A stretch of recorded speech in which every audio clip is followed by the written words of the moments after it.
잠시 광고의 말씀드리겠습니다. 고난주간 특별새벽기도회 3월 29일 월요일부터 4월 3일 토요일까지 새벽 5시 본당에서 진행됩니다. 십자가로 더 가까이라는 주제로 기도회를 진행합니다. 우리 부교육자들이 말씀을 전하겠고요. 부분 참석하는 현장 기도회와 실시간 영상으로 진행되는 새벽 기도회로 진행하겠습니다. 차량 운행은 하지 않습니다. 예배를 마치시고 돌아가실 때 세례교인 명부에 사인을 해주시기 바랍니다. 박재훈 목사님 청빙 공동의회 시행 확인하는 절차로 노회에 제출하는 제출물인데요. 주일에 하신 분들은 안 하셔도 됩니다. 나가실 때 세례교인 명부에 사인을 해주시면 되겠습니다. 이상입니다.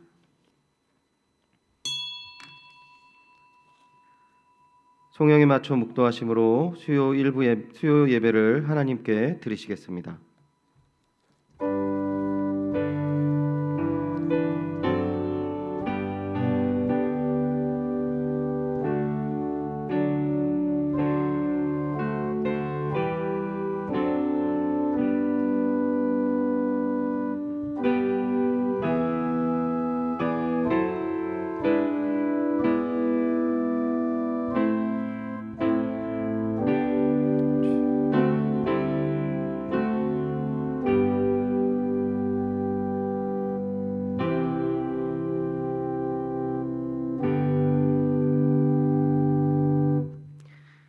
우리의 마음보다 크시고 모든 것을 아시는 하나님, 우리의 연약함으로 주님을 온전히 바라보지 못하고 따르지 못하는 부족함 가운데에서도 여전히 우리가 주님을 신뢰할 수 있는 은혜와 사랑을 베푸시니 감사드립니다.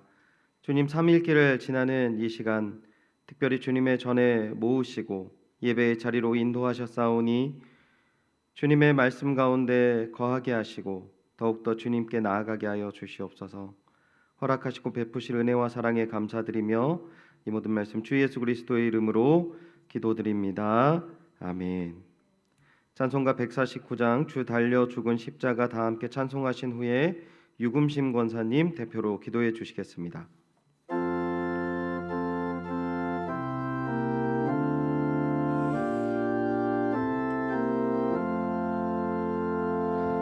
주 달려 죽은 십자가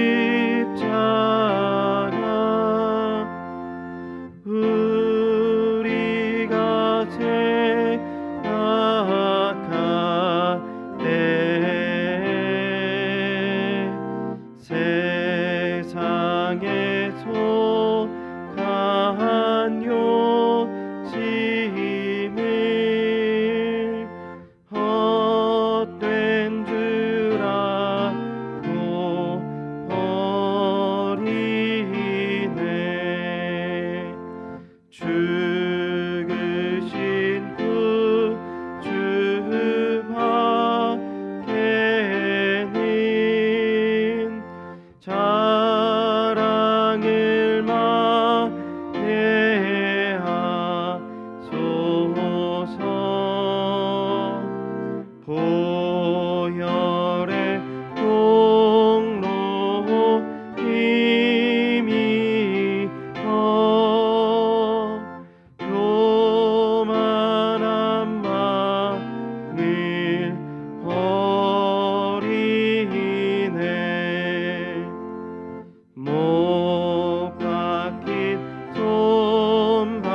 기도드리겠습니다. 사랑이 많으시고 자비로우신 하나님 아버지, 우리의 죄를 대신해서 독생자 아들을 십자가에 못 박기까지 우리를 사랑하신 그 사랑을 생각할 때 참 감사합니다. 사순절의 시간을 보내면서 이사야 53장 말씀을 생각해 봅니다. 그가 찔림은 우리의 허물 때문이요 그가 상함은 우리의 죄악 때문이라. 그가 징계를 받음으로 우리는 평화를 누리고 그가 채찍에 맞음으로 우리는 나음을 받았도다. 우리는 다 양 같아서 그릇 행하여 각기 제 길로 갔거늘 여호와께서는 우리 모두의 죄악을 그에게 담당시키셨도다. 그렇습니다, 주님. 그래서 주님 안에서 자유할 수 있음이 참 감사합니다. 이 시간 주님 보시기에 죄악된 모습 용서하여 주시고 마음을 새롭게 함으로 주님 앞에 나아가길 원합니다. 주님, 이번 주 심우 목사님으로 박재훈 목사님이 선출되게 하셨습니다. 과정 가운데 어려움이 있었지만 주님의 뜻 가운데 순조롭게 진행되게 하시고 새로운 연희교회를 기대하게 하시니 감사합니다. 모든 결정에 순종하여 나아가길 원합니다. 한마음 되게 하시고 하나 되게 하셔서 하나님의 기뻐하시는 뜻 이루어갈 수 있도록 도와주시옵소서. 연약한 지체들을 위해서 기도드립니다. 최송상 선교사님이 어려움이 있었지만 힘든 과정들 잘 이겨내고 하나님의 일들을 힘있게 감당할 수 있도록 회복시켜 주셔서 감사합니다. 또 어디서든 질병으로 고통받고 있는 지체들을 기억하여 주시고 평안을 주시옵소서. 이제 말씀을 듣습니다. 목사님을 통해 전해지는 말씀에 아멘으로 화답하며 순종으로 이어지는 귀한 시간이 되길 간절히 기도합니다. 이 모든 말씀을 우리 주 예수 그리스도의 이름으로 간절히 기도드렸습니다. 아멘.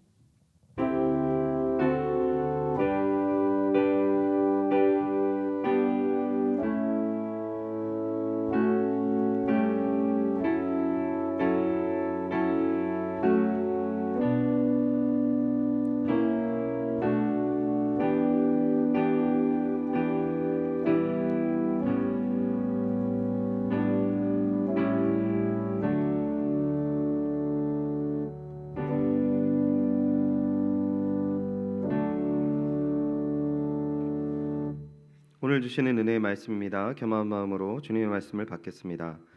오늘 주신 하나님의 말씀은 요한복음 13장 1절 말씀입니다. 신약 성경 168면에 있습니다.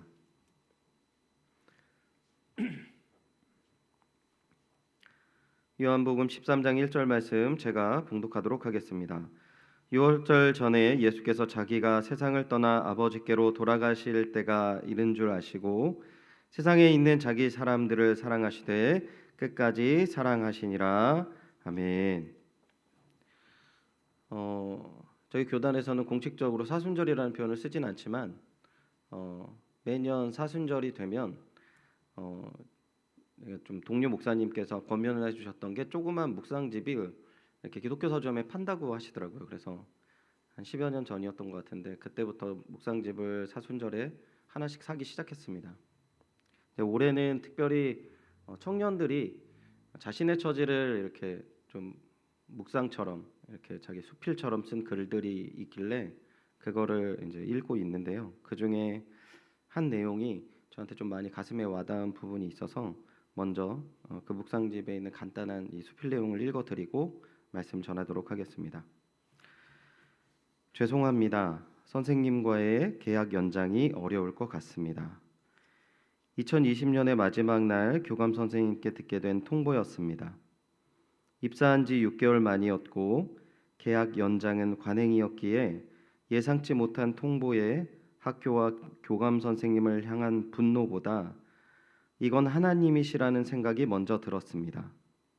나의 하나님은 늘 모든 관행과 예상을 엎으시는 호락호락하지 않으신 분이었으니까요. 이 멈춤을 코로나 탓으로 학교 탓으로, 나의 능력 부족 탓으로 돌리는 것은 차라리 쉬웠습니다.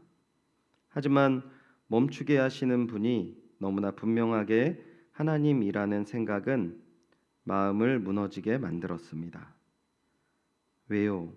하나님, 저는 이 길을 너무 사랑하는데 하나님께서 주신 사명이라는 확신으로 시작한 좁은 길인데 이 길은 저를 이렇게 아프게 할까요? 저는 왜 순탄할 수 없을까요?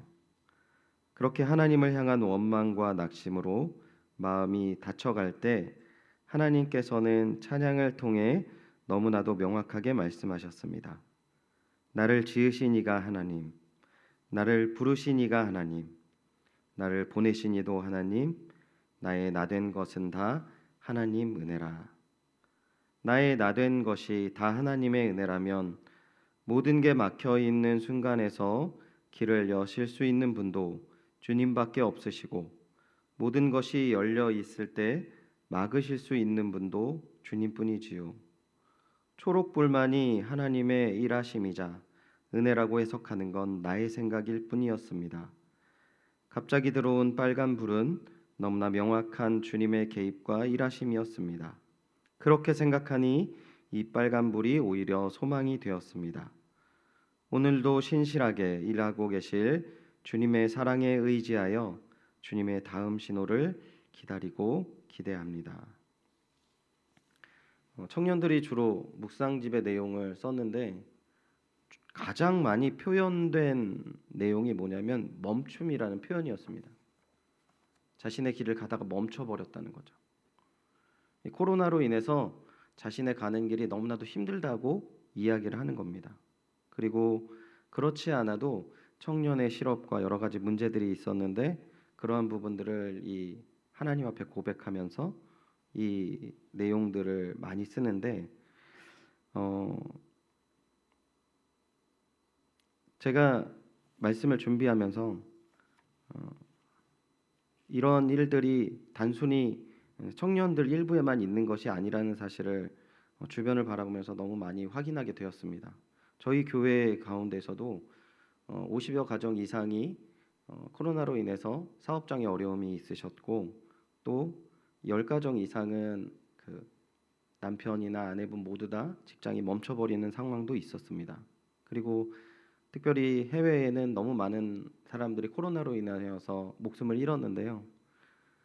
한 젊은 사람이 글을 쓴 내용을 보니까 자기 이외에 온 가족들이 코로나로 인해서 죽게 된 겁니다.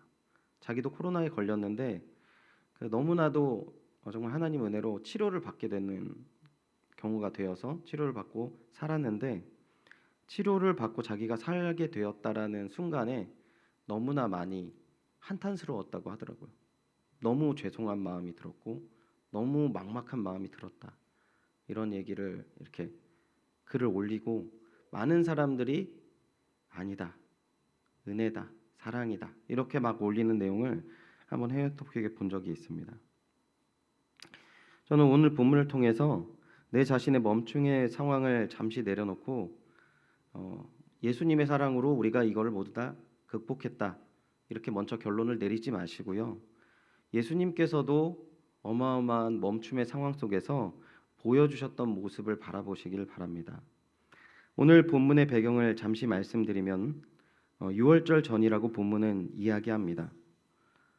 유월절은 이스라엘이 출애굽에서 구원하신 하나님의 사랑을 기념하는 절기입니다. 양을 잡고 문설주에 그 피를 발라서 하나님께서 애굽에 보내주신 장자의 죽음을 피하고 그 사건으로 말미암아 출애굽길에 오를 수 있었던 사건을 기념하는 절기가 유월절이죠. 그러니까 이제 이스라엘이 유월절에 무엇을 해야 합니까? 예루살렘을 양을 가져와서 양을 잡고 절기를 지키죠.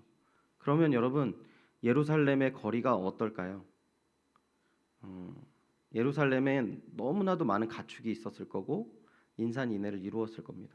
그리고 그 가축들은 아무데나 배변을 넣었겠죠. 그리고 수많은 쓰레기들이 바닥에 있었을 겁니다. 예수님과 제자가 하루 종일 바깥에서 일을 마치시고 돌아왔을 때는 몸도 마음도 특별히 가장 발이 지저분하고 더러웠을 겁니다. 그때 예수님께서 제자들의 발을 닦아주셨어요. 근데 우리가 단순히 이 발이 더럽다라는 것에 멈추지 않은 수밖에 없는 게, 여러분 너무나도 잘 아시다시피 예수님께서 그 상황에서는 여러 가지 일들이 함께 복합적으로 있었습니다. 먼저 요한복음 13장 2절을 보면 이렇게 말씀하십니다. 마귀가 벌써 시몬의 아들 가롯 유다의 마음에 예수를 팔려는 생각을 넣었더라. 10절에서 11절을 계속 보시면요, 예수께서 이르시되 이미 목욕한 자는 발밖에 씻을 필요가 없느니라. 온몸이 깨끗하니라. 너희가 깨끗하나 다는 아니라 하시니 이는 자기를 팔 자가 누구인지 아심이라.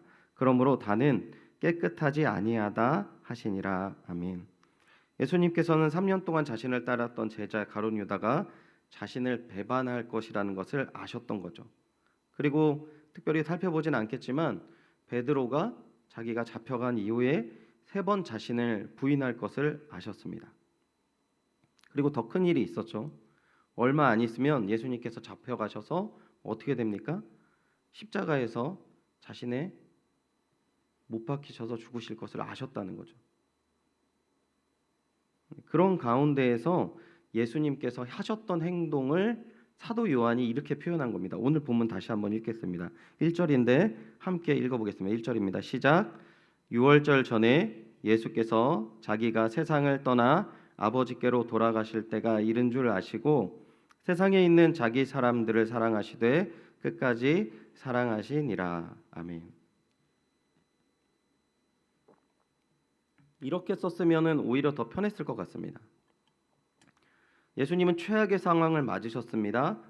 그 상황 가운데서도 예수님 끝까지 자기 사람을 사랑하셨습니다. 라고 표현을 하는 게 더 맞지 않나 생각이 들었습니다. 본문에 보시면 누구를 끝까지 사랑했다라고 표현합니까? 자기 사람들이라고 표현을 하고 있어요. 자기 사람들을 끝까지 사랑하셨다고 합니다. 직접적으로 보면 12제자를 지칭하는 표현인데 성경을 계속 보시면 이 자기 사람들에 대한 표현이 바뀌는데요. 먼저 요한복음 17장 9절에 보면 이렇게 표현하고 있습니다. 제가 읽어드리겠습니다. 화면을 보시고요. 내가 그들을 위하여 비옵나니 내가 비옵는 것은 세상을 위함이 아니요 내게 주신 자들을 위함이니이다. 그들은 아버지 것이로소이다. 자기 사람들을 하나님께서 내게 주신 사람들이라고 표현을 하고요. 한 구절을 더 보면 에베소서 1장 5절을 보면 이렇게 표현하고 있습니다. 그 기쁘신 뜻대로 우리를 예정하사 예수 그리스도로 말미암아 자기 아들들이 되게 하셨으니. 아멘. 그 기쁘신 뜻대로 우리를 예정하신 거죠. 그러니까 지금 예수님께서 끝까지 사랑하신 대상이 자기 사람들이 이제 우리가 포함이 되는 것을 성경은 계속 이야기하는 것입니다. 모든 것이 막혀 있는 상황 가운데에서, 모든 것이 멈춰 있는 상황 가운데 예수님께서 우리를 위해서, 나를 위해서 사랑하신 것이다라고 성경은 이야기한다라는 거죠. 그리고 그 사랑을 대표적으로 보이는 행동이 우리가 읽어보진 않았지만 뭐가 나옵니까? 너무나도 유명한 세족식이 나옵니다.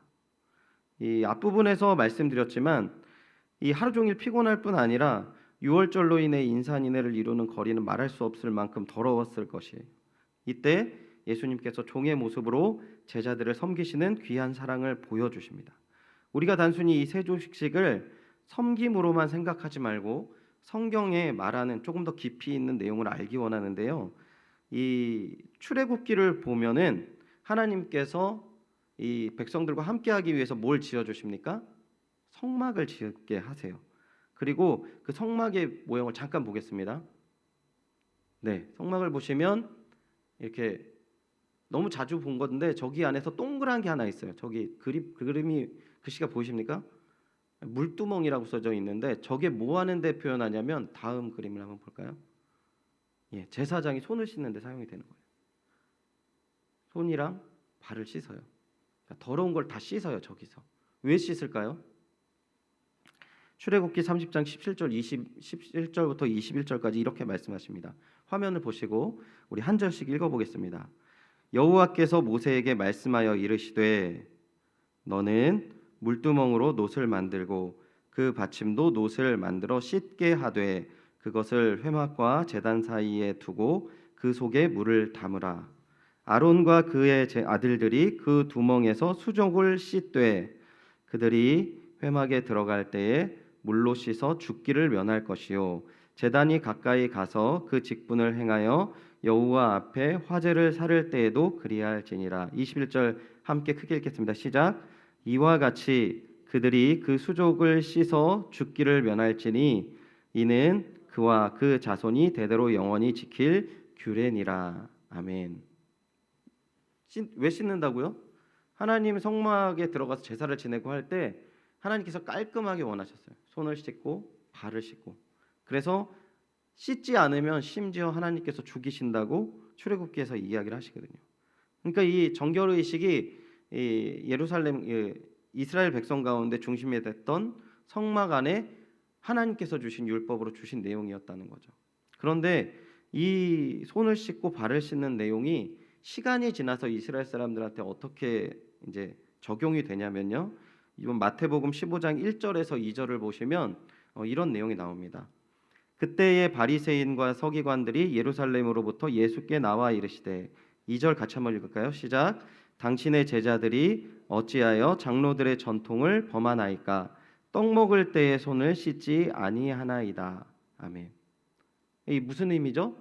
이제 자기 생활 가운데에서도 손을 깨끗이 씻고 사람을 대하는 게 법칙이 된 거예요. 하나님께 나아가는 부분에서 자기들이 깨끗이 씻고 주님께 나아가야지 죽김을 받지 않는 이 율법이 이제 삶의 중심에 들어와서 손과 발을 깨끗이 씻는 게 자신의 율법이 되고 법칙이 되었던 이스라엘의 배경이 있습니다. 누가복음 7장 44절에 보면 또 새로운 내용이 나오는데 한 번만 더 보도록 하겠습니다. 7장 44절입니다. 제가 읽어드릴게요. 그 여자를 돌아보시며 시몬에게 이르시되 이 여자를 보느냐? 내가 내 집에 들어올 때 너는 내게 발 씻을 물도 주지 아니하였으되 이 여자는 눈물로 내 발을 적시고 그 머리털로 닦았으며. 보십시오. 이 시몬이라는 선생이 예수님을 초대해서 식사를 초대해서 이야기를 나눌 때 뭘 주지 않았다고 얘기해요. 예수님께서 발 씻을 물도 주지 않았다라고 얘기를 하는 거죠. 다시 한번 정리를 해볼게요. 이 출애굽기 때 시작되는 손 씻는 문화, 성전에 들어갈 때, 아니 성막에 들어갈 때 이 제사장이 제사를 드리기 전에 깨끗이 씻어야 되는 문화가 이제 집안에서도 음식을 먹기 전에 우리 집으로 들어올 때 손을 씻고 발을 씻는 것이 법칙이 되었습니다. 근데 주인이 발 씻을 물을 주지 않아요. 그럼 그걸 뭘 의미할까요? 너는 우리 공동체가 아니야. 너는 우리랑 함께 할 수 없는 사람이야.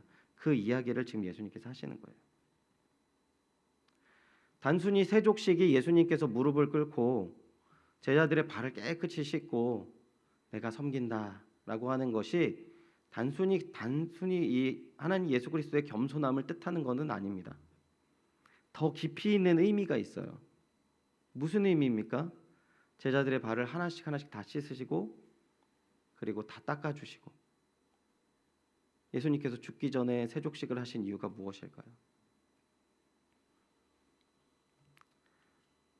예수님께서는 나는 너희들을 기꺼이 사랑하고 언제나 환영해라는 의미를 갖고 있는 겁니다. 너는 우리 가족이야. 너는 우리와 하나가 된 사람들이야. 라고 얘기하는 거예요. 근데 우리가 조금만 내용을 잘 아는 내용을 생각해 보면 그 사람들이 어떤 사람이었습니까? 하루 종일 돌아와서 예수 그리스도가 발을 씻기기 전까지 선생의 발을 씻길 줄도 모르는 제자들이었고 더 나아가서 한 분은 예수님을 팔려고 그랬고 또 제자들 모두는 예수님이 잡혀가는 순간 마가복음에 너무나도 명확하게 표현하고 있는데요. 그 눈앞에서 다 사라져버리고 그 모든 걸 다 아시고 예수님께서 발을 씻기신 겁니다. 하나도 자격이 없는데 그 어떤 사람도 받아들일 만한 구석이 하나도 없는데 예수님께서 발을 닦으신 거죠. 이 의미를 베드로가 몰라서 막 물어봅니다. 왜 선생님께서 저를 닦으십니까? 제가 그냥 다 닦아주십시오. 뭐 이렇게 답답하게도 얘기를 해요. 이후에 알게 되겠죠.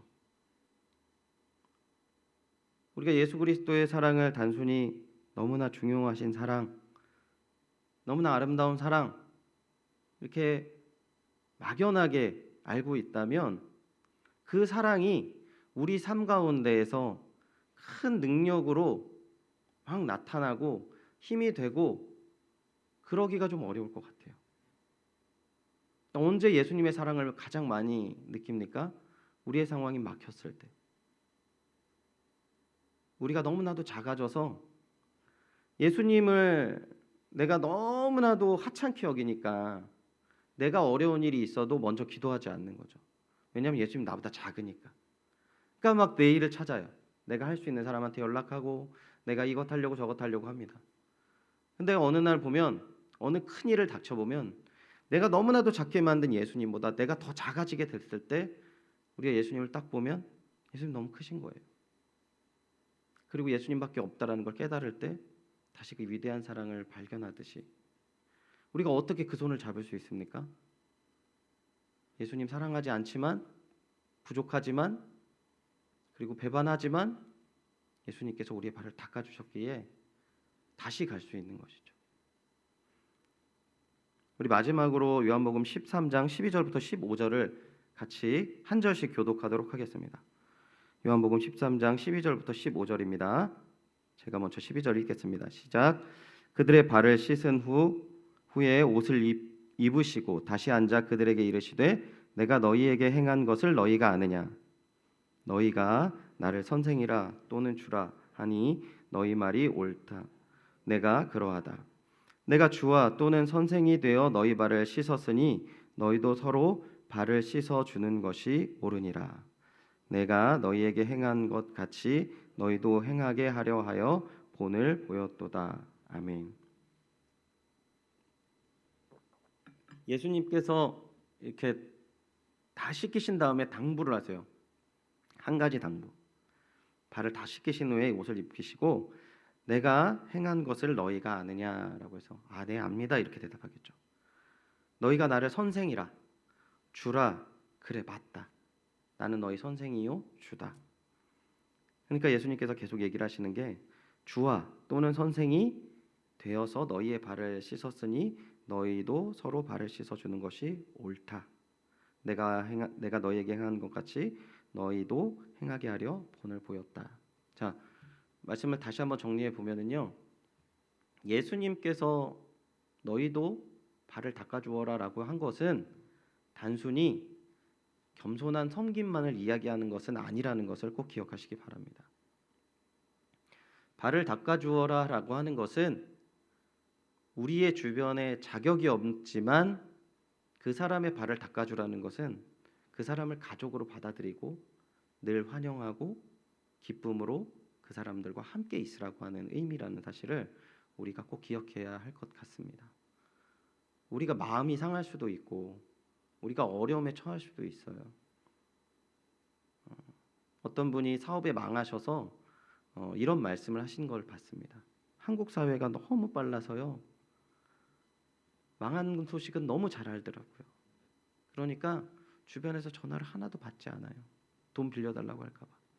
이제 그 회복을 하시는 과정 속에서 그런 내용을 얘기하시는 분의 내용을 제가 봤어요.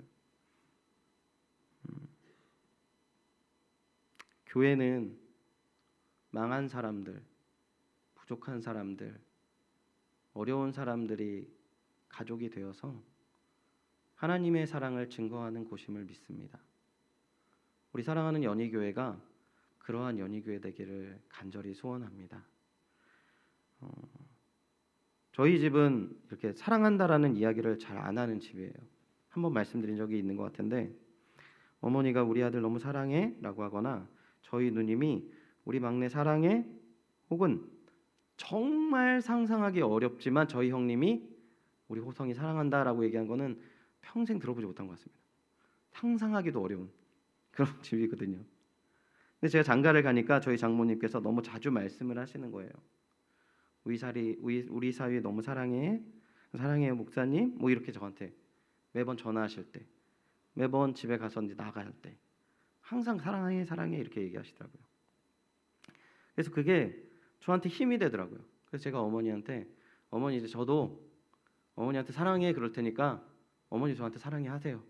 그래서 계속 지금 그걸 하다 보니까 어머니가 지금은 이렇게 사랑한다고 얘기를 해주십니다. 사랑해 아들 잘 자 뭐 이렇게 얘기하십니다. 요즘 잘해주세요. 그 말씀이 뭐 일상적인 말로 인사말로 느껴질 때도 있지만 제가 어렵고 힘들 때는 그 한마디가 너무 크게 힘이 되더라고요. 여러분 우리가 하나님 앞에 사랑한다라고 고백하고 사랑한다고 듣기 위해서 어떻게 해야 됩니까? 말씀을 통해 하나님의 사랑을 들으시기 바라시고요. 배우시고 묵상하시고 또 깨달으시는 가운데 자신대로 모르게 하나님 찬양하고 사랑의 고백을 나누시는 귀한 주님의 자녀 되시기를 주님의 이름으로 축원드립니다. 특별히 우리가 고난주간을 앞두고 있어요. 이 귀한 사랑의 귀를 기울이셔서 어렵고 힘든 막혀있는 여러 가지 상황들이 우리한테 있다 할지라도 하나님의 사랑으로 새 힘을 얻으시고 회복되시며 하나님 뜻 안에 풍성한 열매를 맺는 귀한 인생들 그리고 귀한 우리 고난주간 되시기를 다시 한번 축원드립니다. 특별히 이 사랑이 다시 한번 말씀드리지만 우리만 누려질 게 아니라 이 사랑이 우리 가운데 풍성하게 나누어지길 소원하는데요. 우리 연희교회가 하나님 사랑이 가득한 교회, 어떠한 어려움에도 하나님의 사랑으로 이겨내는 교회, 그러한 교회가 되어서 이 땅 가운데 교회가 유일한 희망이라는 것, 교회가 유일한 하나님의 사랑이라는 것을 증거하는 귀한 연희교회 되기를 한 번 더 주님의 이름으로 축원드립니다. 기도하겠습니다. 하나님 감사합니다. 고난주간을 앞두고 저희들이 예수 그리스도께서 우리를 어떻게 사랑하셨는지에 대해서 말씀을 나누게 하시니 너무나도 감사드립니다. 하나님, 저희들의 삶을 돌아보건대 조금이라도 하나님께서 저희를 사랑할 만한 구석이 없음을 저는 고백드릴 수 있습니다. 너무나 죄송스럽고 너무나도 부끄럽지만 예수 그리스도께서 저의 수족을 닦아주셔서 언제나 너는 나의 가족이다, 너는 나의 사랑이다 라고 말씀하신 그 은혜의 사랑, 내가 다시 한번 붙들고 더욱더 주님께 나아가며 그러함으로 말미암아 이제는 사랑을 나눌 수 있는 주님의 자녀, 주님의 동역자 되게 하여 주시옵소서. 특별히 하나님 간절히 기도드리고 원하는 것은 우리 연희교회가 이 예수 그리스도의 사랑을 증거하며 보여주는 교회 되게 하여 주시옵소서. 그리하여서 이 땅 가운데 끝까지 그리스도의 풍성한 사랑이 무엇인지를 우리 연희교회를 보면 깨닫고 누리며 주님께 영광 돌리는 그 귀한 사명 감당하는 우리 연희교회 되게 하여 주시옵소서. 허락하실 은혜와 사랑에 감사드리며 예수님의 이름으로 기도드립니다. 아멘. 찬송가 151장 만왕의 왕 내 주께서 다 함께 찬양 드리시겠습니다.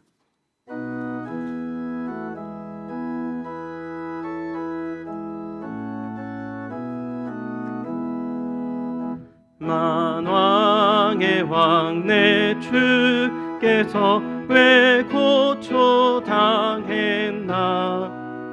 이 벌레 같은 나 위해 그 보혈 흘렸네. 십자가 내가 처음 볼 때에 나의 맘에 큰 고통 사라져. 오늘 믿고서 내는 밝았네. 참 내 기쁨 영원하도다. 주 십자가 못 박힘은 속죄한 아닌가. 그 긍휼함과 그 은혜 말할 수 없도다.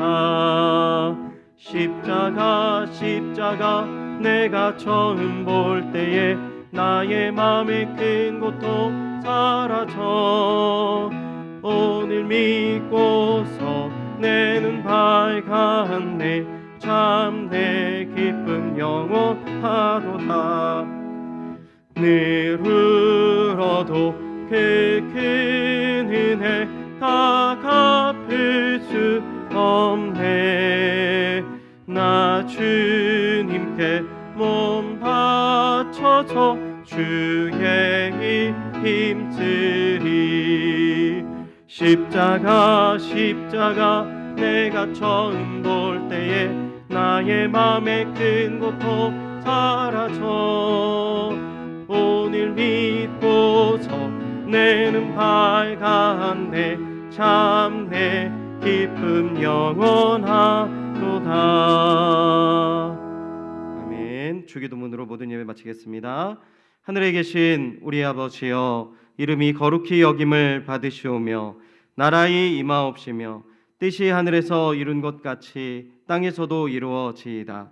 오늘날 우리에게 일용할 양식을 주옵시고 우리가 우리에게 죄 지은 자를 사하여 준 것 같이 우리 죄를 사하여 주옵시고 우리를 시험에 들게 하지 마옵시고 다만 악에서 구하옵소서. 대개 나라와 권세와 영광이 아버지께 영원히 있사옵나이다. 아멘. 주님 주시옵소서. 사랑 일어서게 하시고 모든 성도님들 가정마다 회복과 희망이 소망의 찬양이 가득하게 하여 주시옵소서. 오직 주께서 보여주신 그 귀한 은혜와 사랑, 오직 주님만